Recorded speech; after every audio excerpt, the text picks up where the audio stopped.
नमस्कार दोस्तों। तो अभी हम लोग बात करेंगे मेंस्ट्रुअल साइकिल क्या होता है उसके बारे में, ठीक है ना।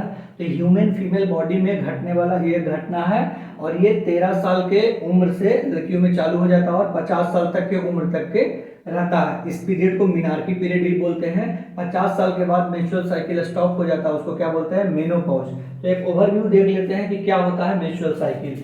तो पहला जो फेज होता है 28 डे का एक पीरियड होता है, जिसमें कि पहला से 5वां दिन को क्या बोलते हैं, मेंस्ट्रुअल फेज या ब्लीडिंग फेज बोलते हैं इसको, ठीक है, जहाँ पे ब्लीडिंग अकर्स होता है, ठीक है ना। उसके बाद आता है फॉलिकुलर फेज या प्रोलिफरेटिव फेज, जो कि 6 to 13 दिन तक होता है, मतलब कि 6 से 13 दिन तक होता है, ठीक, 6 से 13वां दिन तक होता है, जहाँ पे फॉलिकल डेवलप करता है और एस्ट्रोजन का लेवल अप रहता है, मतलब एस्ट्रोजन हार्मोन का लेवल हाई रहता है। उसके बाद आते हैं 14th डे, जो कि सबसे जरूरी डे होता है, ये ओव्यूलेशन होता है।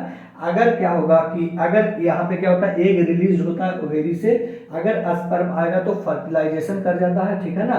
तो ओव्यूलेशन के बाद क्या होता है, ल्यूटियल फेज। ल्यूटियल फेज में क्या होता है, प्रोजेस्टेरोन का लेवल हाई रहता है और 3 प्रकार का यूटेरस में वॉल होता है, जिसको पेरीमेट्रियम, मायोमेट्रियम और इंडोमेट्रियम बोलते हैं। तो इंडोमेट्रियम को मोटा बनाता है और प्रोजेस्टेरोन का लेवल जो रहता है वो हाई रहता है, और ये 15th to 28th दिन तक होता है क्या, ल्यूटियल फेज। अब देखना यह है कि अगर स्पर्म इंटर करेगा तो फर्टिलाइजेशन कर देगा और एक न्यू बॉर्न चाइल्ड वो बर्थ कर देगा, ठीक है। लेकिन अगर फर्टिलाइजेशन नहीं हुआ तो हार्मोन का लेवल है वो धीरे धीरे क्या हो जाता है, डाउन हो जाता है, और फिर से वो प्रोसेस 28th डे होगा तो फिर से ब्लीडिंग चालू हो जाता है। तो इसको क्या बोलते हैं, मेंस्ट्रुअल साइकिल का ओवरव्यू है, ठीक है। मिलते हैं अगले वीडियो में, तब तक के लिए बाय।